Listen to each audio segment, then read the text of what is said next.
شروع اللہ کا نام لے کر جو بڑا مہربان نہایت رحم والا ہے۔ سورج کی قسم اور اس کی دھوپ کی،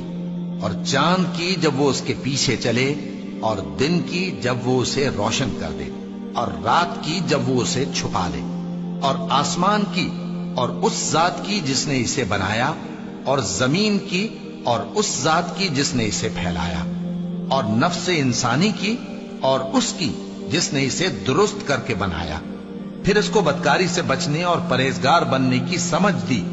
کہ جس نے اپنے نفس کو پاک رکھا وہ مراد کو پہنچا، اور جس نے اسے خاک میں ملایا